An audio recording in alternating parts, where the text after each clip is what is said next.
moving on. Let's go. Hell yeah or hell nah. By now, I don't need to explain what's going on. Let's just get to the topic. So, first off, Rick, what did you say last time? What you gotta say with your chest, right? Say it with your motherfucking chest.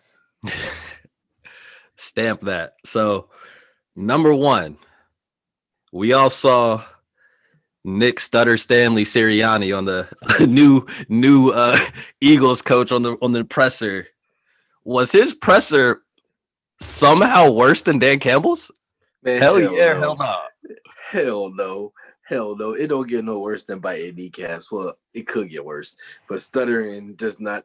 Look, I just think some people are uncomfortable talking about people that they're uncomfortable around, right? So he's around reporters. He's probably comfortable talking to a team of football people. I hope he is. But if not, that's what the fuck you got coordinators for.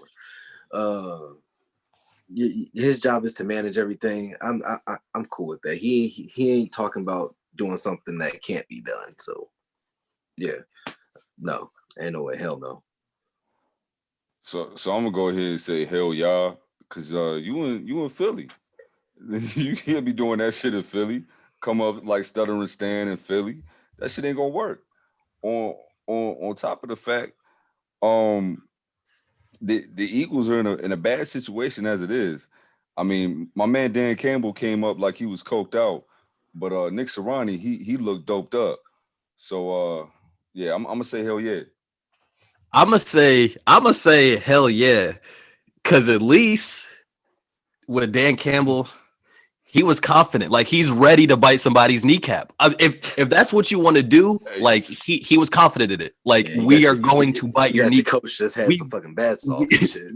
We will get hit and we will bite you back. Like, hey, that's confidence. We might not know what the hell he was talking about, but if that's your first impression, he meant what he said. He was confident. Sirianni over here, it looked like his whole thing was just he had it written in a script the whole time on a paper, but then that paper wasn't there. He had no idea what to say.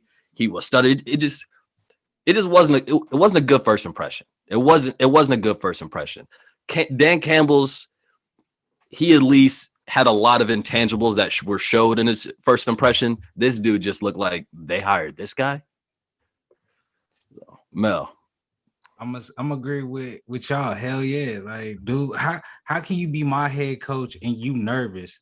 DJ, you said he nervous to talk to the media, but what are you gonna do when you got grown man waiting for you to tell us, all right, I want you to run into the next person, but you can't even hold a press conference and you stuttering. Like, so you telling me you're gonna be able to tell me the plays and what playbooks I need to do, but when it comes to a press conference, you nervous? Dan Campbell. All right, guys. We're gonna go shotgun trip. In the first and DJ, DJ gonna say, "Coach, shut the hell up!" Like I got it. Right. Like, come on, stop it. Like with Dan Campbell, shut the fuck up. Yeah, with Dan Campbell, at least when he go out there, he ready. If you ain't gonna put the pads on, he gonna put the pads on. You know what I'm saying? Like if he was able to, he would put the pads on. I'm not saying that if I had to pick between the two, they was like, Jamel, I got a gun to your head, pick one. Dan Campbell all day. I'm biting kneecaps. I'm biting kneecaps, bro. I'm biting kneecaps and all. I'm biting the first kneecap I see. He may have been wrong, but he was confident in his wrongness. like the great red words of what Rick said. At least Dan Campbell can say it with his chest. You know what I'm saying? He can say it with his chest. All right. So next one. We've all seen, we all know how they be fooling around on Inside the NBA on TNT. Shaq, Chuck, there's some fools, but Shaq lately kind of been Chuck a little bit too, but it's kind of been primarily Shaq. He's been getting on a whole bunch of players. The biggest one to me was him, the whole Donovan Mitchell post-game interview last week where Donovan Mitchell, I'm gonna be honest with you, you ain't shit. How do you feel about that? That's basically what he said. Like that's basically what he said. But and then there was a whole backlash about that. KD got on some IG comments. LeBron were on him. A bunch of people. Jazz were backing up Donovan Mitchell. Do you guys think the NBA players are acting too soft towards these criticisms? Me? No. Hell nah. Just because like I feel like the OG niggas feel like they can say whatever they want to say. Like Shaq's like, I got G14 classification to say what the fuck I say. Like, nigga, and I got motherfucking G16 classification to clap back at your ass if I don't like what the fuck I hear. Like, I don't think it's sensitive to be like, okay, you say something about me. Okay, well, motherfucker, I don't agree.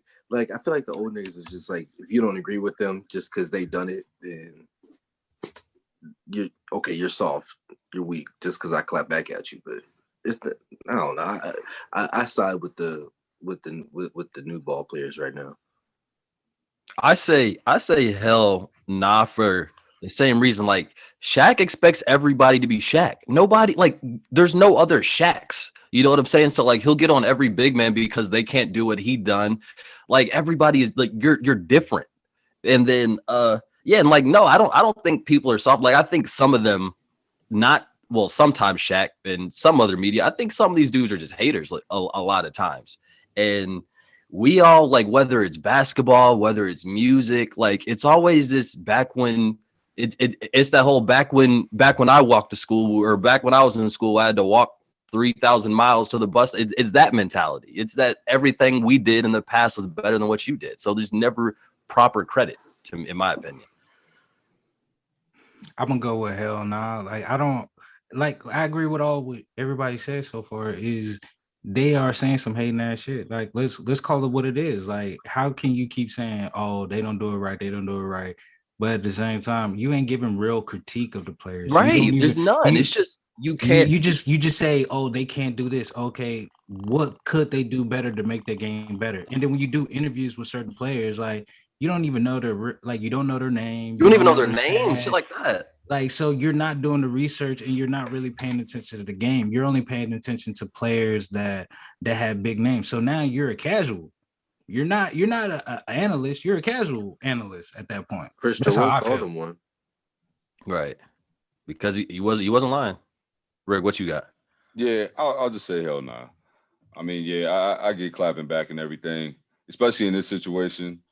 I will say Shaq definitely, like, during his playing career, he got, dumped on by the other big men or whatever.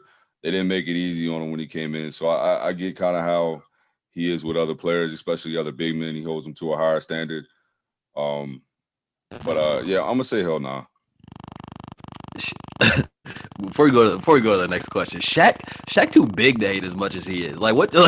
Like you are huge. What do you like? What you got to be so? You got to hate for him. And he's sensitive himself. That's what I'm saying. I was about to say the same thing. I was like, he was sensitive when he played. Because as soon as Chuck, as soon as Chuck say anything, so I got 4 rings. You'll never get one of these. Google me, Chuck. Google me. But then and then Chuck will be quick. He said, "Yeah, your fat ass couldn't win them rings without Kobe and D-Wade." Yeah, just to egg it on. Yeah. So and he'd be like, "Yeah, if I had Shaq D-Wade got 4 and Kobe, chips, he's on every other low budget commercial you see. Like, nigga, you good over here, right? Yeah. You cake it, right? Go and get your taxes done. Get some gold bond and some icy hot on. You good? You good right now? And talk to the general. You straight. talk to the general. Stay some time. Drive off in a Buick that you can't fit in. Right. Hell yeah. He go recline to see. Yeah, I can fit too. No, you cannot, nigga. You look uncomfortable. So the last one. I know you guys seen the game last night. Lakers, Hawks. LeBron got into a little spat with a wife and husband that looked like a father-daughter thing that LeBron said. She got the name Courtside Karen, so we're just gonna stick with that. Should Courtside Karen have been kicked out of the game last night? Hell nah. I'm going off of what LeBron said earlier. He said that it got blown out of proportion, and she should have just let Bron and the husband should have been, barking, she could have just, not blown it out of proportion, sitting up and, pointing, and it wouldn't have been that big of an issue. Rick, before you say anything, I am ready to hit this leave button. DJ, go ahead, DJ. Look, Yo, Aaron, my hand is on the button too. My hand's on the button. yeah. Hell Oh, it was an no. accident. My fault. Yeah, like I'm gonna say is hell no. One, I don't know why the game had to stop. Like, I don't get why the game had to stop because this happened. Like, they stopped everything. Like, they stopped everything about the game. You know what I'm saying? Russ was getting called a nigga on the court, but they kept playing. But wasn't Russ just chilling on the sideline too? He wasn't on the court when he was called that. But he's about to go in the stands and really give hands, and they still playing. So what the fuck? Like I don't know why the game had to stop because of this. That's my whole issue. But other than that, hell no, she shouldn't deserve to get kicked out. Rick, don't say nothing crazy. Hey, hell nah. I'm gonna say that I agree with DJ too, man. I don't understand why the game had to stop.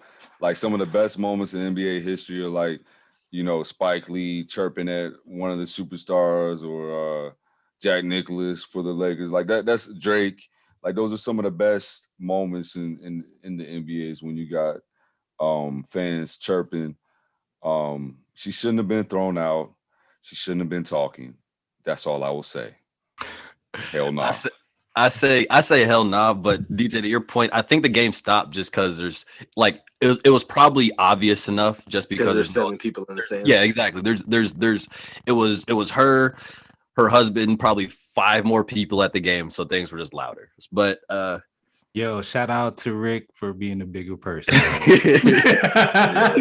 you, Rick. Thank you, Rick. We know what you want to say. I decided not to give the IG model the time of day. Look at you growing up and being a bigger person. Look at you, bro. Proud of you, Rick.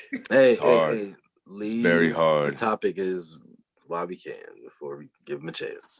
Expeditiously. Let's move on. DJ's like, yo, quit poking the bear, bro. Like, right. let's just move. Let's just move. Right. Let's not poke the bear. Let's move on. Let's end this up.